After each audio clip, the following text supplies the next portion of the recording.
maalin maalmaha ka mid ah anigoo shaqo ka soo baxay waxay ahayd saacad meelaha kowdii iyo barkii qiyaastii waqtigeeda kala go'an maaragtay kowdii barkii duhurnimo bay ahayd waqtigaana dee dadku inta badan magaalada ka soo baxaan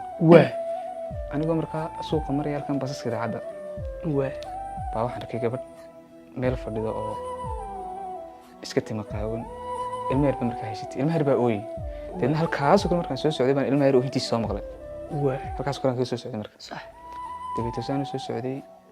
baan gabadhii soo dhawaaday ilmo yaraa ooyaan arkay markaa ilmo yar imku ilmo yar afka baranayo ahaa dabeetna wuxuu leeyahay hooy gaajo waxaan cunaysay waxinkaas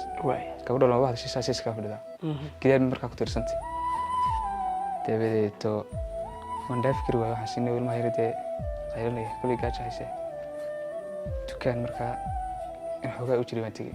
dabeetna dukaankii markaan tegey adigu caano yar iyo biyo iyo waxbaan soo qaaday keeg kadib waan ku soo noqday gabadhii baan u dhiibay baan ku yiri ilmaha yar siiyo waan la hadlay wiila hadlay gabadhu maba hadlayso muuba saasay iska fadhidayo labada jilib ee gacmaha saa u fadhidaa gabadhu maba hadlayso adna ilmi yaraa baba hoos markaan ilmi yaraa anu wax sidoo horkeysna ilmi yaraa wuxuu markaa dad socodka baranayo xoogaa Soomaaliga ugu soo shaqay buu soo kacay dabeedna caani yaraa baan furay tumbadii baan ugu riday kiira meeshii ka gelin tan baad ugu furay baan xoogaa gacanta ugu dhigay dabadeeto xoogaa markaan yara fadhiyay baa markii la gabadha intay kacday halka yiri maadiga aniga halka yiri maxaa dhacay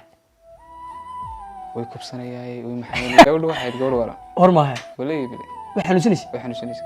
halkaas ay gidhigtay wala iga furi karo anigii baan naxay iyo kaafji anigii baan naxay wala shiida ana cayn kana maxay Soomaaliduna wax ma qabsadaan markaana xerooyinka ku badan iyo qaadwadayaasha waa iska amso Soomaaliduna wax ma qabsadaan gabadhii markaan iska furiga qayladeedii ay idna qayladay buuqeygii baa rag badan lagu soo yaacay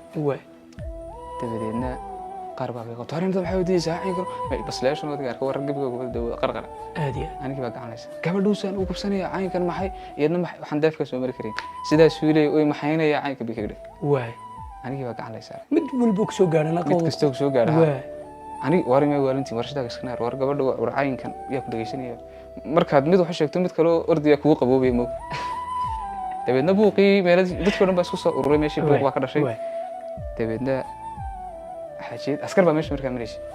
buuqii wixii baa arkeen dadna way nagu soo beenoo si ilaahay war maxaa meesha ka tahay dadkuna war bay u gooranayeen moogto ninkan baa gabadha waxa ku sameeyay cayn karo maxay baa leeyahay markaa wala soo qabtay xajiid wala soo bari waxay ilaa saldhig dhaxayga kiina dhaxay warno ka sax xukumay wabiga leegay sunkii ka bixi ilaahay adu lagu xaray meeshii lagu xaray imsa cashad ku jirtay 8 shay heed mise adigu la 10 meelahaas ay ku jirtay oo cid timaada ma jirin ciidamooga dambileeyga cidbayga ma dabeeyman in la iska soo xidhay baa ma meeshii iska dabadeeto maalin adigu markaan maalmo badan ku jiray waxa ugu daran ninkan dambaaraha markuu yimaado wuxuu yiraahdaa meekii gabadha waxa ku sameeyay naanis wuxuu noqotaa adigu maalmo dambe niman baa yimid odaya oo gabadhu inay xanuunsanaysaa la soo ogaaday markii dambe adigu iska siiday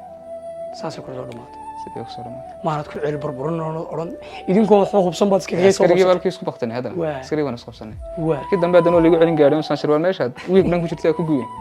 odayaasha adigu wargiba meeshii ka siiday sidii baa loo kaxay